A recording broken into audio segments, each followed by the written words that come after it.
you do if your entire family was burnt alive in your very before, like in front of you, and your hands were just tied, and you had to stand or kneel and watch them burn to death? This is the story of Mr. Timi Johnson, Mr. Timi for short, Timi Johnson, and this is a movie review.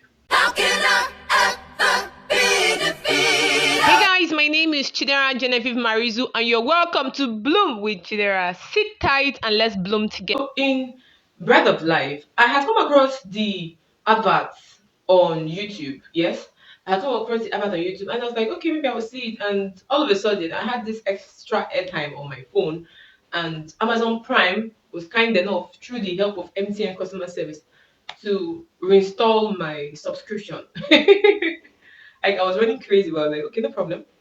Then I just checked for Bread of Life and said to see that movie. Well, I had seen one other movie before that, which is I've forgotten the title. Oh my, I've forgotten the title. But it's actually acted by Funke Akindele, where she was a single mother, and then her pastor, sorry, the apostle in her church, and the other pastors. In fact, the apostle was a drug lord. So he deceives the congregation. However, he's in charge of like the biggest drug lord, for example, in River State. And he will deceive the congregation, promise them scholarships, for example, the young girls, and send them to Malaysia to push drugs. And most of these girls would die along the way. And to be honest with you, for them it's business. So if one person dies and that person continues, right? So in when I was done with that one, I saw Bread of Life, and that movie moved me in many ways. So Elijah at the beginning of the movie was telling the story of Mr. Timi. So Elijah is a young boy that came into Mr. Timi's life after some time, about after about 40 something years. He came into his life, and then he saw him and grew to understand him and grew to appreciate who Mr. Timi Johnson is. I think is Adeleye or Adeboye. I've forgotten his like Timmy something Johnson. I've forgotten the other name. Mr. Timmy was an outstanding man, very outstanding. He did awesomely well. Like Guinness Book of Records said, the longest someone has ever held their breath underwater is about, I think, 5 minutes or whether 24 minutes. And Mr. Timmy went underwater and held his breath for 57 minutes. And when when the timer asked him, why did you come out? He said, because I just got bored underneath. So he spoke 16 languages. And in fact, four are even extinct, like they're outdated, like people no longer speak them. But he spoke 16 languages fluently. He was the youngest to be made a clergy, that's a pastor, a minister. He he was good. His mother died when he was young from tuberculosis. However, his father was a successful trader. So he was abroad, he was schooling in Cambridge and got married to, found a young lady, got married to her. So he has both roots in Cambridge and down here in Nigeria. Um, his life was interesting. So when he even came down to Nigeria, he really wanted to open his own church, and then he did with his resources, with getting recognition from the neighborhood. He opened his own church.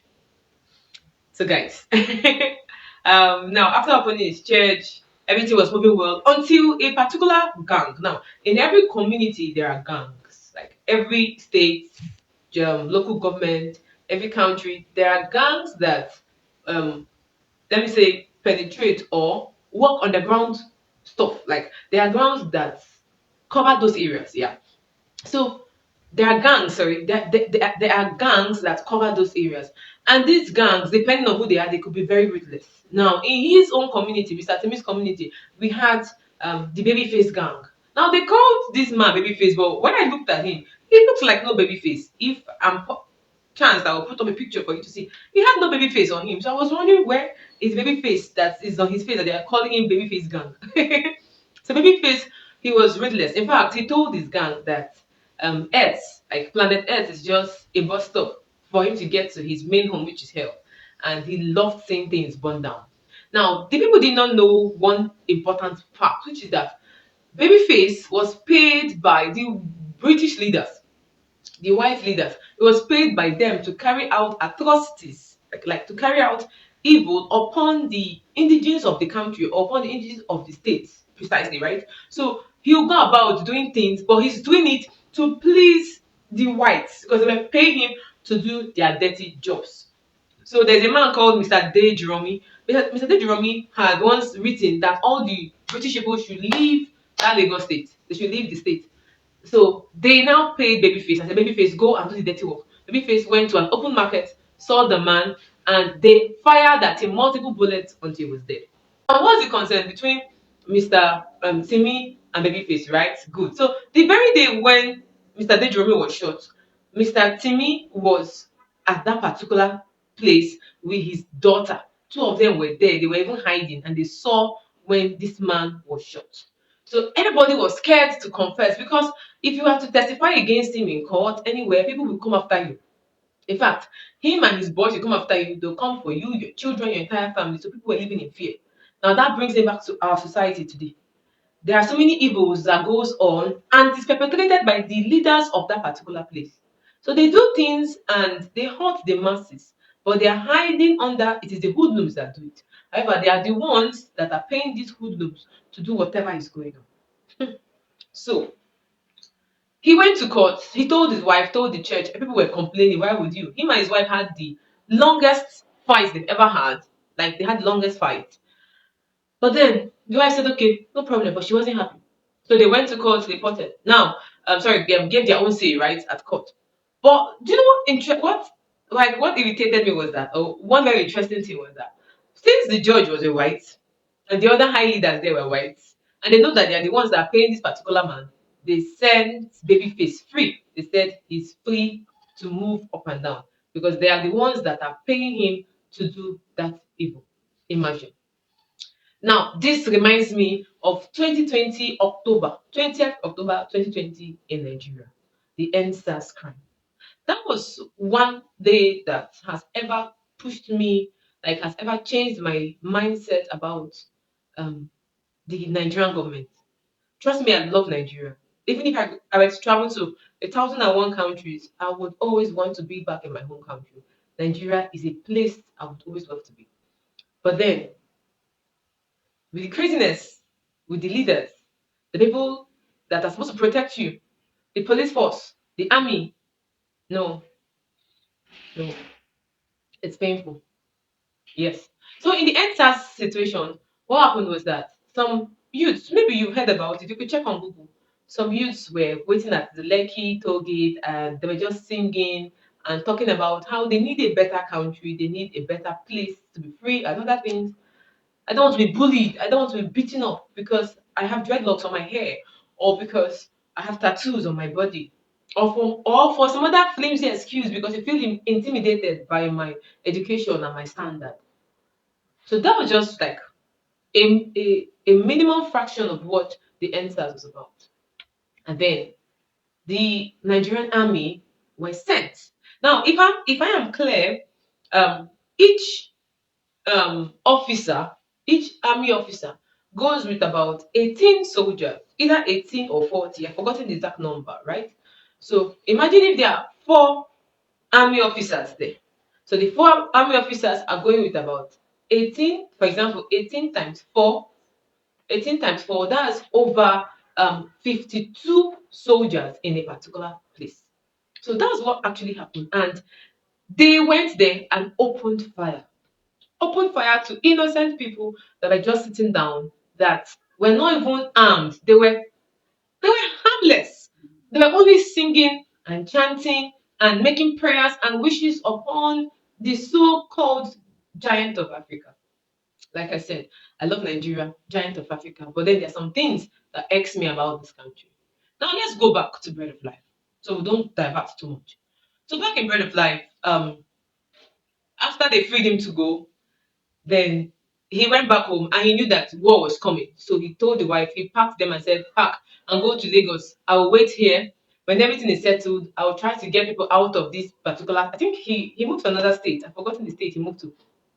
I will try and move people out of here, then I will come and meet you back at Lagos. That was what he told his wife. Now, on the wife going, the wife was apprehended by Babyface gang.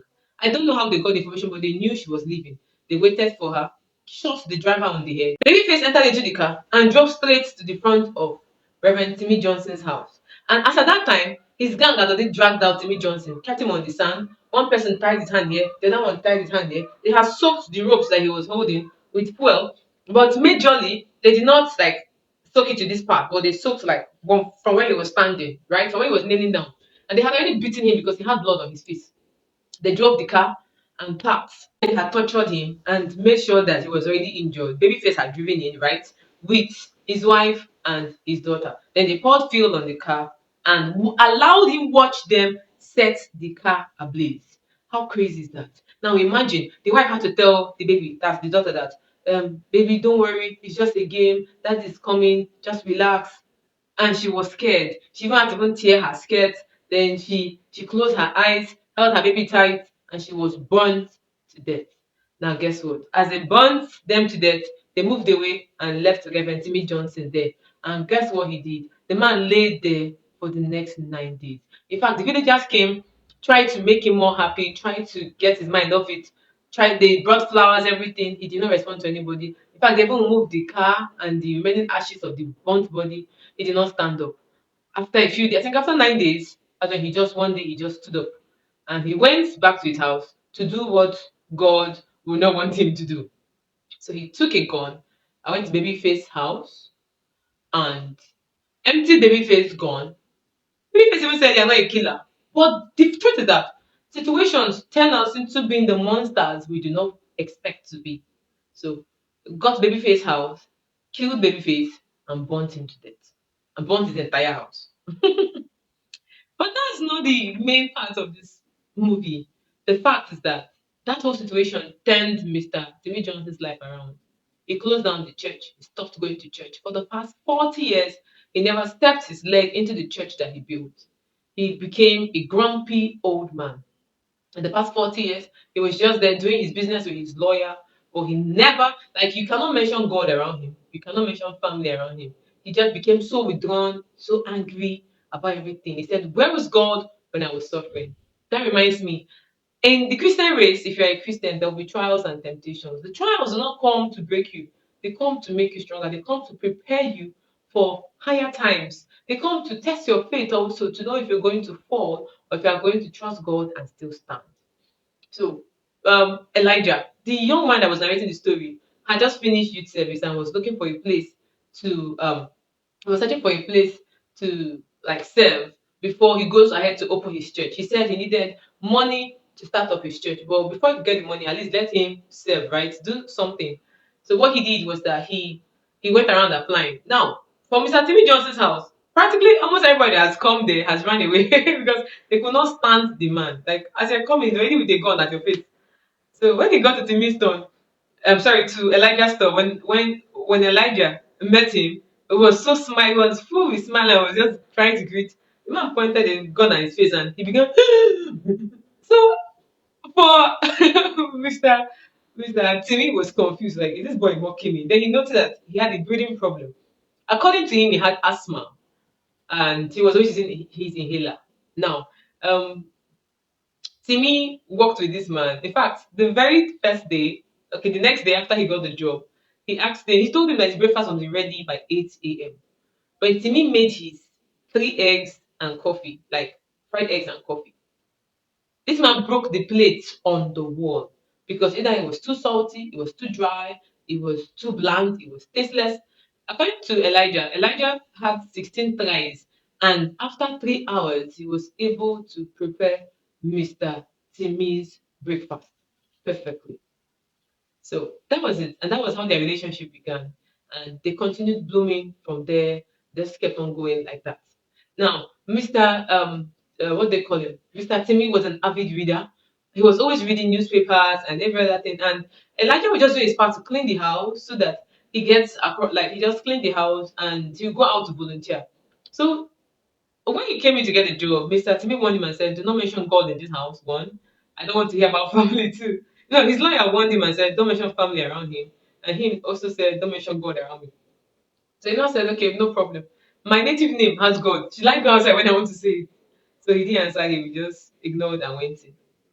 Okay, now. While Elijah was serving, he saw this young lady that was very beautiful and he tried to get her to come for his Bible study. But she does not believe in the God thing that much, right? So also reminds me that you cannot shove your religion into the faces of people.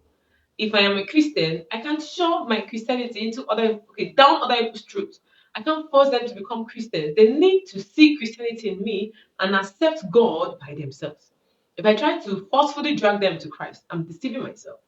So one interesting fact is that with Elijah, he would leave when Mr. Timi is sleeping. He would go for volunteering. He would then preach. So he will have his Bible study class. They will just discuss the word of God and so on and so forth. Now, one very day, Mr. Mr. Timi Johnson woke up early from a siesta and came down to the church and found him, and he was crazy. Now, remember I told you that he met a young girl, right? The young girl refused to be patient. He would tell her, just wait, Mr. Timidis, you can't come here now. So she got tired of the excuses and dragged herself to Elijah's house, like to Mr. Timi's house. And as she got there, she made the first mistake. She went to knock. He did not knock at Mr. Timi's house. She went and knocked the second time, knocked the third time, smiled, brought out a hand for a handshake. The man brought a gun and wanted to shoot her. Then when trying to move back, she fell and injured herself. He brought her in, dressed her wound. And that was how he got to know Elijah's girlfriend. Right? Now, Elijah's girlfriend had a very wealthy father. And you remember, in all these 40 years, Mr. Timi's church has still been there. So it was his church that Elijah was using now for the Bible study center. Now, that particular building had been in debt for the past 40 years. They had not paid up their dues. So it was in tune of 49 million naira. So and um the girl's father went and paid. Now he didn't also know that the girl's father was that wealthy. But he went and paid and told him that if he can be able to raise 49 million in the next 90 days, then he's free to have the house, the building, and its environs. So in 90 days, they couldn't still raise the money. And he could not have the boldness to ask Mr. Timmy. Now the girl herself went straight to ask Mr. Timi and told him, you don't have a conscience, you don't love your family, because if you love your family, you stand up, you will act, blah blah blah. Then Mr. Timi just the next day, I think everything got into him. He now gave Elijah a word that said, meet this lawyer for a building that is under the British government. It will make a whole lot of sense to this particular lawyer to try and tell him. Like the lawyer he met now was his personal lawyer, so that they could put up a case and they would stop demolition. Do you know that they were counting down to demolish the church? They counted down from 10. When they got to 3, Elijah was still standing there. He was saying, if I perish, I perish. And while he was standing there, information came from the British High Commission saying that the building should not be demolished. Wow. So yeah, the building wasn't demolished, and they just told him. They told the girl's father and said, "This building will not be demolished. Please rest. Allow this boy to rest. This boy, you cannot just toss him around or play with him anyhow." So he now came back. That's been Elijah. Came back and told Mr. Timmy that God has told him to go and start church full time.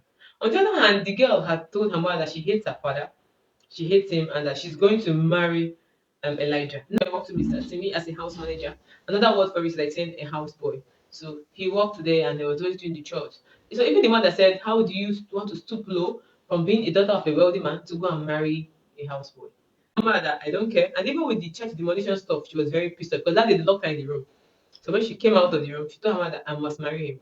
She went to his house and told him, I went to Elijah's house and said, the only way this will work is for you to sleep with me. Now, immediately she climbed on him. He began rasping. And he got that bad, like, he was not saying, where is the healer? Where is the healer? Looking for the healer. The healer had finished, it was not working. So they have to rush him to emergency. Getting to emergency, they found out that he had a chronic lung failure and it had been there for years now. It was not being treated. Now to break this whole ice, God, Mr. Timmy told his lawyer to look for Elijah's orphanage and go and adopt him at that elderly age, right?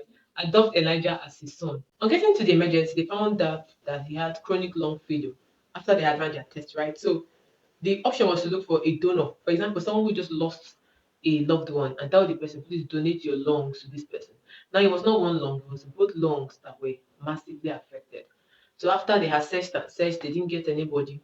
Now, Even Mr. Timi got too, he got disturbed and he even went by himself to go and ask the bereaved, like those people that lost someone, and he tried to like force them to accept, and it almost caused a chaos. So he went, called his lawyer, told the lawyer, see, come and do this thing. Let's sign the document. So he handed over all that concerns him. You know, he first of all he adopted Elijah and then handed over his entire wealth to Elijah, like willed everything to him. So it's crazy that you just meet a stranger and then you hand over your wealth to the stranger. Well, it happens to people, and when if you are here and that ever happened to you, please do your best to maintain the riches of that person well. And even if it is that of your parents, it's not a stranger's riches, maintain it well. I've heard about issues. In fact, I've seen where parents will hand over their wealth to their children. For example, a house, the children will sell it up and use it to smoke in their home. That's cannabis. Or they would they would waste, or what's the other word, to vanquish the whole resources, and they'll be back on the streets. So please, if you're listening to me and they've handed over resources to you, make sure you maintain them. So after he had signed off his wealth to him, they got back to the, okay, the girl was still in the hospital. Him now, that's been Mr. Johnson, went back to the church building and opened the door, walked in, and was calling, Father, I am here. I know last time I did this, I did that. But right now, I'm not trying to kill myself. I just want this boy to live. I know that you had made me for this particular time. You had given me a strong heart, which I've not used in the past 40 years, a strong lung that I've not in the past 40 years. You have given me a strong mind to teach this boy, to grow him for this particular time. Like God has set Mr. Timi Johnson there. It's crazy. It's crazy to even imagine that Mr. Timi Johnson has gone through terrible times and seasons in his life. And when he had abandoned God, God now placed somebody that he was going to hand over everything to. So trust me, if God has called you to minister, to be a minister unto him, and you default, he will place somebody in line that is close to you, somebody close to you that will take over everything that he has dropped in your hands that you had abandoned. Yes, if you read the Bible, the parable of the talents, the man that had one that felt that God is a wicked God, that why would he go and use that one and come back? They took away from him and gave to the other one. Don't worry, we'll come over to the parables, we'll discuss more on those things. And I will need to open your eyes to see what kind of, like, what manner of love, what kind of God is he? There's so many things to think about and even understand here. So Elijah woke up and he asked, where's Mr. Timmy? Where's that Mr. Timmy? Everybody was shaking their heads, and then he knew that he was the one that gave him his lungs. And he read the letter and saying, please marry her. That's being the young lady, Mr. Macri. Marry her. I'm sure she'll be a good girl. I'm sure she'll take care of you. Guess what? Elijah had his own private jet, his own houses, has houses in Cambridge, in Lagos, even down to where they were staying at that moment. And he was extremely wealthy because the entire wealth from Mr. Timi Johnson was moved over to Elijah. Wow, wow. Okay, now imagine if Elijah, when he got to that place to serve, refused to serve Mr. Timi well. What if he didn't also continue with God's work? What if he didn't also continue with volunteering? God prepares us for the journey at every step of the way. If you are believing God for a higher position tomorrow, He prepares you today for that position. God knows I desire to be a public figure, and He's preparing me by constantly setting my butt and my head on fire to sit and make videos. He's preparing me for the media by telling me, look into your camera and talk to this person that is listening to you. He prepares you, God prepares you intentionally for where He's taking you to. If you miss out on your preparation time, that's where the challenge is. So, what are the lessons I learned here? So, I learned about resilience. I learned that in the Christian race, there will be times of pain. There will be times you'll be like, I feel like rejecting and denouncing this God. I cannot stand it. I hate my life. But just hold on, be patient, a little more patience. He's intentionally building you to where He needs you to be.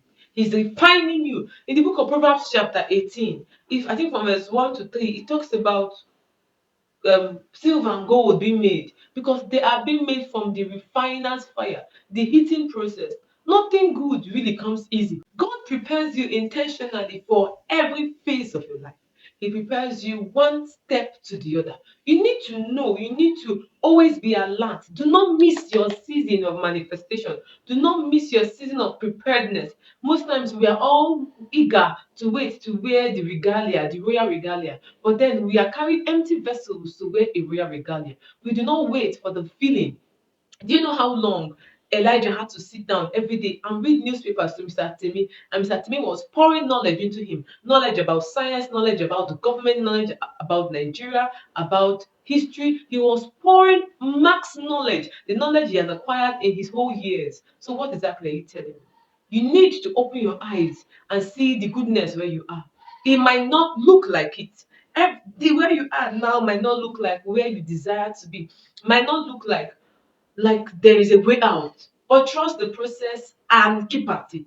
I learned about faith. I learned about knowledge. Like I remember I said, Mr. Timi Johnson was constantly pouring into Elijah everything he had learned. While they were discussing about the newsletters, he was pouring knowledge, max knowledge. You need knowledge for the new level. You need knowledge for the new height God is taking you to. You need to also trust God's faith.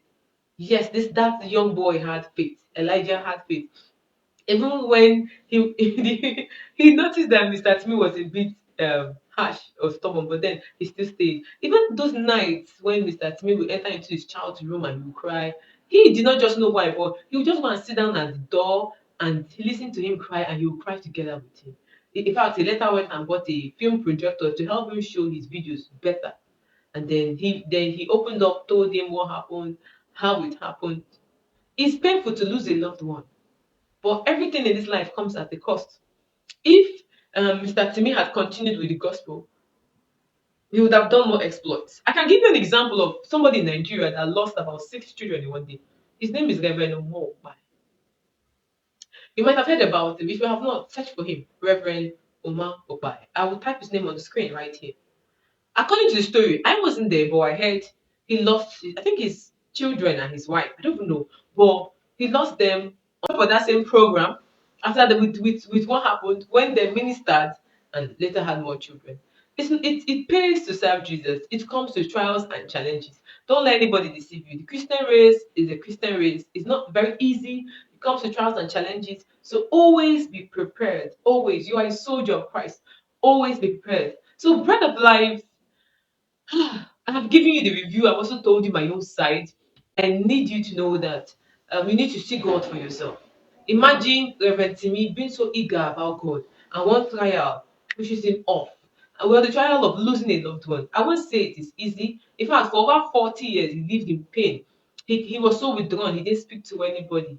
And then one small boy came to his house to work as a houseboy, and then they said, no, you're a house manager. But still, he didn't want to hear the word God around him. In fact, he refused to laugh.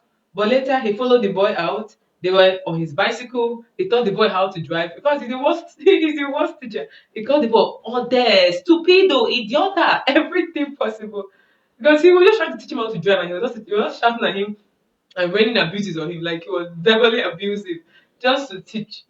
He was the worst of teachers. He had no patience to teach, and he also loved this young man. So, guys, I don't know. I don't know what you've gained from this video, but I know that you have to subscribe first to my channel. Please subscribe. If you've watched this video up to this part, subscribe. And if you have other movies you want me to make reviews on, other faith-based movies, do well to drop them in the comment section. I'll look into them, I'll watch them, make my reviews, and also add my own points. Maybe link it with the government so that you will understand better and give you life examples too, because I'm all about stories. I teach with stories, so I would love to tell you more stories and to help you understand things in a closer light. Okay, so please, you're still here, right? Like, share, subscribe to my channel, and comment on this video. I would love to respond to you. Breath of Life was an amazing movie, a very amazing movie. It really made me shed tears when Mr. Timmy started shedding tears because he felt helpless. He couldn't help Elijah. It doesn't make me shed tears that Elijah woke up and Mr. Timmy was no more there. Like I had to cry in those two scenes. Like I cried. I was like, "Oh, he's gone. He's gone. He's gone." Like, what will he do? Well, it's a movie. I just do wish that. Well, I would have wished, yeah, I would have wished that someone else had given him a lung and then he's alive to see him walk, or he miraculously gets better to brand new lungs. And let's see. But Mr. Timmy was already fed up with life. He wanted to go and meet his family. He needed to die. It was an amazing movie. It is an amazing movie. So for you to see the movie, head straight away to Amazon Prime Video because that's where I watched mine from. So Amazon Prime Video, see the movie and tell me what you think about it. It is an amazing movie. I indulge you to see it. See the movie and pick up your own lessons for yourself. And we learn every day. We learn from movies. We learn from books. The day you stop learning, you start dying. And guys, at this moment, to bring this video to a wrap, thank you so much for staying with me till now. Like, share, comment, and subscribe to my channel. Till another time, bye.